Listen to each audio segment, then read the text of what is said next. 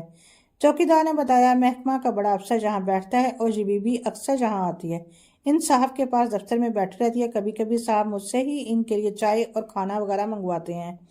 یہ سن کر منان کا دماغ گھوم گیا، وہ ماں کے پاس گیا، کہا کہ اس کا شک درست تھا، سدرا بدچلن ہے، یہ اپنے افسر کے ساتھ اس کے فلیٹ پر تنہا ٹائم گزارتی ہے۔ ماں نے سمجھایا بیٹا بغیر دیکھے بہو پر بدچلنی کا الزام لگانا درست نہیں، ممکن ہے وہ آفس کے کام سے اپنے بڑے صاحب کے پاس جاتی ہو، اور یہ بھی ممکن ہے بڑے صاحب کا ایک ذیلی دفتر ہو۔ یہ تعویل منان کو بہت ناگوار گزری اور وہ اپنی ماں سے بھی ناراض ہو گیا جو اس کی حمایت کرنے کے بجائے بہو کا ساتھ دے رہی تھی۔ وہ گھر آ کر اپنی سوچوں سے الجھتا رہا اور پھر کسی خطرناک ارادے میں غرق ہو گیا۔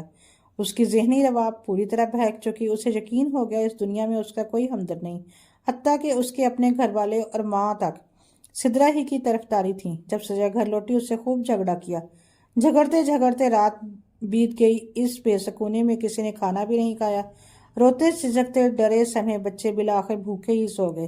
سدرا نے بھی ذہنی اذیت سے فرار اختیار کرنے کی خاطر نیند کی ایک گولی کھا لی تاکہ کچھ دیر تو سکون سے سو سکے۔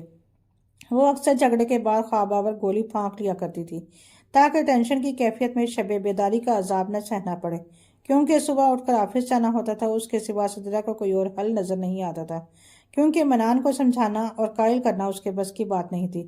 شاید وہ قائل معقولیت کی باتوں سے آگے نکل چکا تھا۔ آدھی رات کے بعد جب سدرا اور بچے گہری نیند سو رہے تھے، اپنی سوچوں کے سلگتے الاؤ کی اذیت برداشت نہ کرتے ہوئے منان نے وہ کام کر دیا جس کا کوئی تصور بھی نہ کر سکتا تھا۔ اس نے تیز چھری سے پہلے بچوں کے باری باری گلے کاٹے، پھر بیوی کو بھی اسی طریقے سے موت کی نیند سلانے کے بعد اپنے گلے پر چھری پھیری۔ تاہم وہ زندہ بچ گیا کیونکہ اللہ تعالیٰ کو اسے نشان عبرت بنانا منظور تھا۔ صبح صبح دودھ والے نے حسب معمول دروازہ بجایا، کوئی در کھولنے نہ آیا۔ اس کی نظر دفتن چوکھٹ پر گئی جہاں سے خون کی لکیریں بہہ کر باہر آ چکی تھی۔ اس نے گھبرا کر محلے والوں کو اطلاع کی، سارے محلے میں ایک شور مچ گیا، پھر پولیس آ گئی۔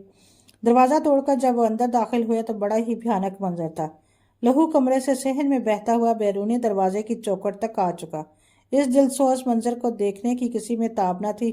بدقسمتی سے منان صرف بے ہوش ہوا تھا، اس کی شہرگ کٹنے سے بچ گئی۔ ہوش میں آنے کے بعد وہ سلاخوں کے پیچھے تھا۔ ڈی این اے کی رپورٹ نے ثابت کر دیا کہ تینوں بچے اس کے لخت جگر اس کا اپنا لہو تھے، اور یہ حقیقت سبھی کے لیے اور بھی افسوسناک تھی کہ معصوم بے گناہوں کے خون سے ان کے حقیقی والد نے ہی رنگ لیے تھے۔ خدا ایسے نفسیاتی مریضوں سے بچائے جو اپنا علاج کرانے کے بجائے دوسروں کی زندگی کو اپنے شکوک و شبہات کی بھیڑ چڑھا دیتے ہیں۔ تاہم اگر ایسے لوگوں کی سمجھ میں یہ بات آ جائے کہ ان کے ساتھ کوئی سنگین نفسیاتی مسئلہ ہے تو سارا مسئلہ ہی حل ہو جائے۔ حقیقت یہ ہے کہ ایسا مریض خود اپنا مرض پہچان نہیں سکتا، سو اس قسم کی صورتحال میں گھر والوں کو کسی نہ کسی تدبیر کے ذریعے انہیں علاج پر آمادہ کرنا چاہیے تاکہ وہ دوبارہ نارمل زندگی کی طرف لوٹ سکیں۔ اگر آپ کو میری آج کی ویڈیو اچھی لگی ہے تو پلیز لائک اور شیئر کیجیے۔